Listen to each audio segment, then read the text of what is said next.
Good morning. We're a little pre-sunrise here. We are at Washington Irving South. It is 37 degrees outside. It is nice and cold.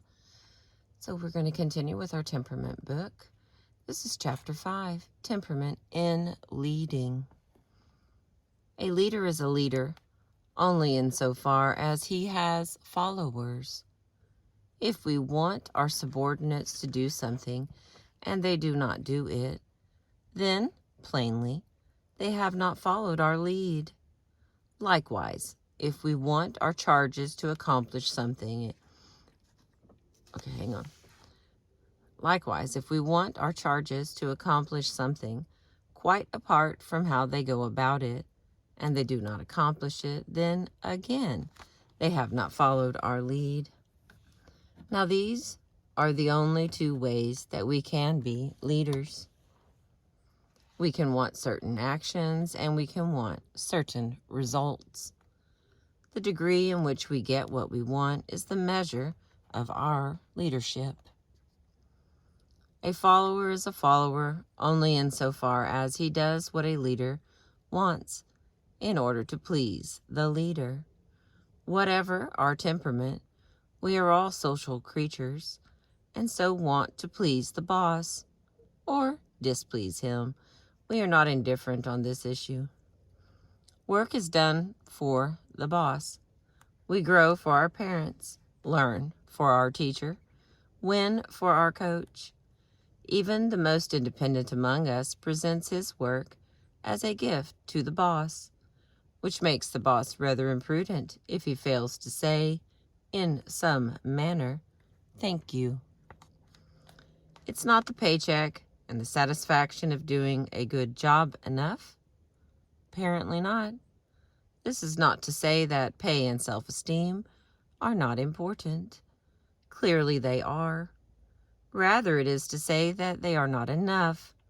We all want appreciation, and we want it from the person in charge. We do not only want to be thanked for our contribution, we also want the appreciation to be proportional to our achievement. The greater the achievement, the greater the hunger for appreciation. The high achievers have more appetite for appreciation than the low achievers. Watch a creative person. He does his thing. When the boss fails to notice, our achiever hightails it over to his private appreciator that he has stashed somewhere close by in the organizational bushes. His appreciator gives him his needed, warm fuzzies in a manner precisely fitting his conception of achievement. His thirst is assuaged. He returns to work with renewed energy.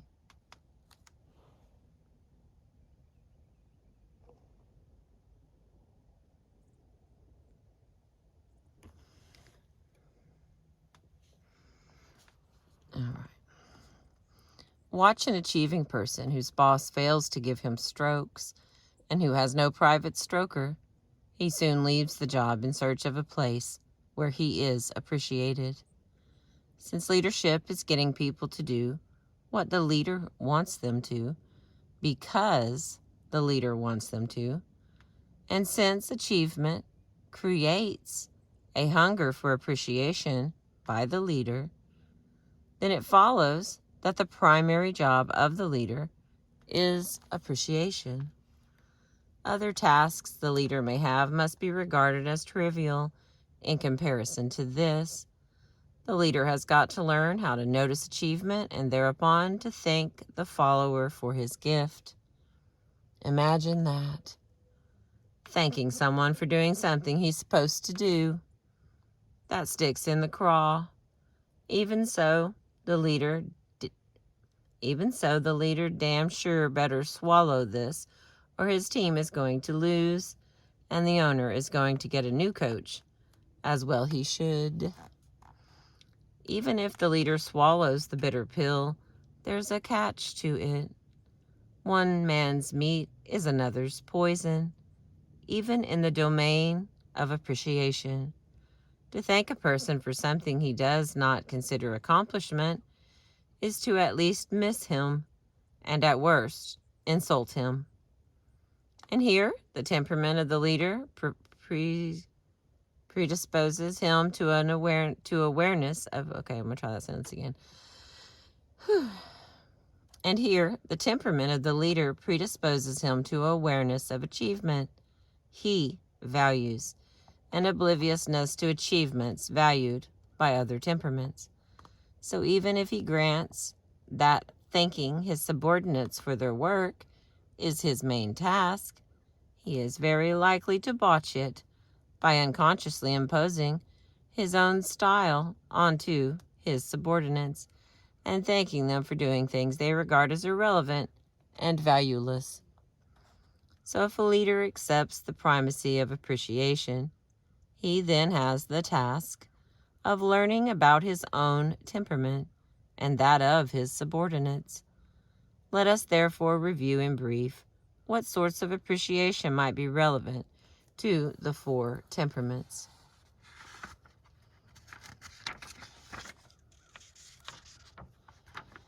All right, appreciation.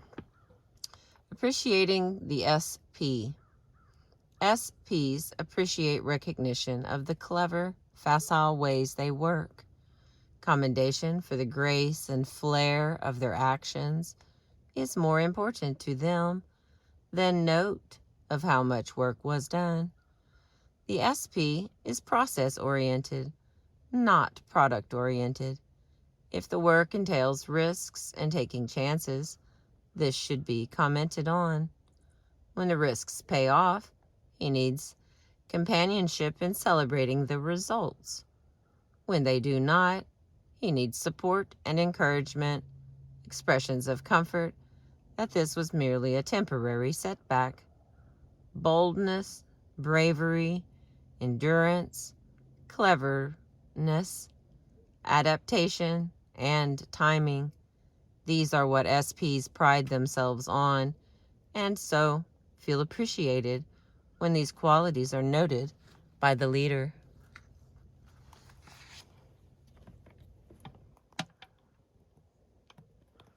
There's a little tiny pink cloud over there.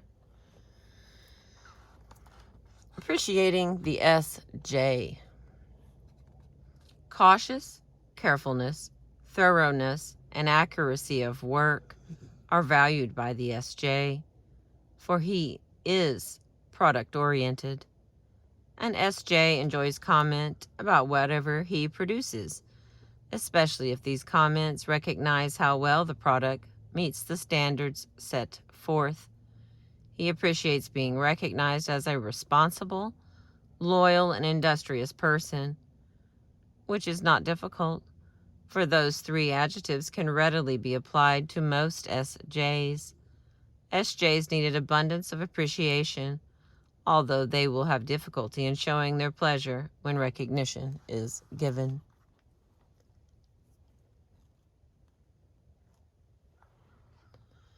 Appreciating the NT. NTs want to be appreciated for their ideas. They want an intelligent listener who will take the trouble to follow the complexities of the NT's conception. Seldom does an NT enjoy comments of a personal nature. Rather, he responds to recognition of his capabilities. Appreciation by management of a routine task well done would not only not delight an NT, but might even make him suspicious of the manager. The qualifications of the person rendering appreciation are vital to an NT.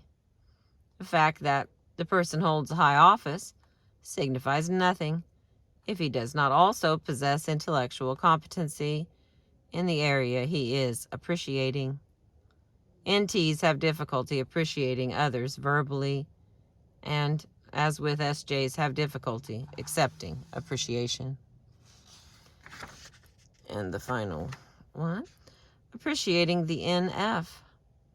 NFs value expressions of appreciation, which are more personal than those valued by NTs.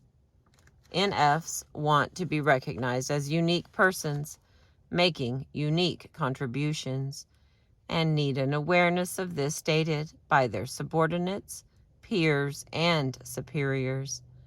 The other three styles can handle negative criticism more easily than can the NF, who becomes immobilized and discouraged when met with negatives. It is important to an NF that his feelings as well as his ideas are understood by others, and he wants constant feedback concerning both as verification. The styles differ in what irritates them at work. SPs resent being told how to work. They want to be free to fly by the seat of their pants. Standard operating procedures make the SPs restless and impatient. SJs, in sharp contrast, are irritated by others who do not employ standard operating procedures. The SJs value order and simply do not understand people who do not follow the rules and regulations. Deadlines for the SJ are important, and they are impatient when these deadlines are violated. NTs become irritated when asked to do something that is illogical or violates reason or principle. The NT insists on getting maximum effect with least effort and is bothered when rules, traditions, or biases get in his way. NFs become irritated when treated impersonally, as if they were only their job or office. They do not wish to hide behind their uniform any more than they wish to be confined by it. Whatever is done by them personally, not by their office, badge, or warrant, and is so to be seen. In the working situation, ways the styles are apt to irritate one another can also be suggested. For example, the SPs are most apt to annoy others by not following through on agreements and failing to inform others that they have not. They also may be careless about details, and this may irritate others. The SP can be unprepared at times when preparation is indicated, can overpraise when such approval is not earned, and can spring the unexpected on colleagues, perhaps too frequently. At times, they make commitments for others without consultation, an act which understandably can upset the person on whose behalf a commitment was made.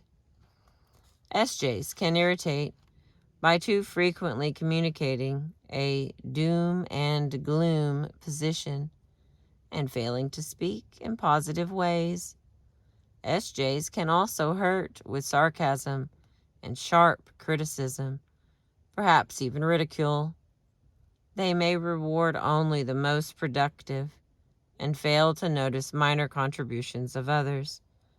SJs can fail to smile or laugh and can transmit an attitude of fatigue and worry, which can be catching. NTs also can hurt with sarcasm and ridicule, but the source of this is usually doubt about the capabilities and comprehension of others.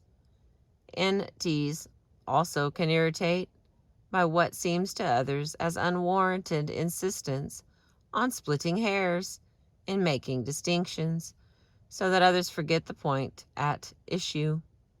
NTs are sometimes seen as using a vocabulary which their listeners find pretentious and pedantic. NFs may irritate others by playing favorites and by being particularly charmed with one person, only tomorrow to turn to another, abandoning the first without an explanation. NFs may give offense by insisting on comments regarding emotional reactions in situations where the ideas are more appropriate for exploration. They can take the side of a supposed underdog and in the process imply that others present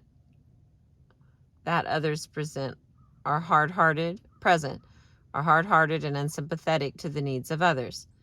NFs also can be over helpful, giving too much help that is neither wanted nor needed. It is not enough for a manager to appreciate and understand the temperaments of his subordinates. He also must know how his own temperament affects his leadership, and he needs to know what he can expect from his superiors and associates, given a knowledge of their temperament styles. The following pages provide a description of 4 management styles using the same dimensions as previous chapters. A profile of the SP management style is followed by descriptions of the SJ, the NT, and the NF, the strengths, possible weaknesses, pressure points, characteristic ways of dealing with colleagues, stroking patterns, effective management, teaming, placement within an organization, use of time, and institutional deficits if this style is not present are described.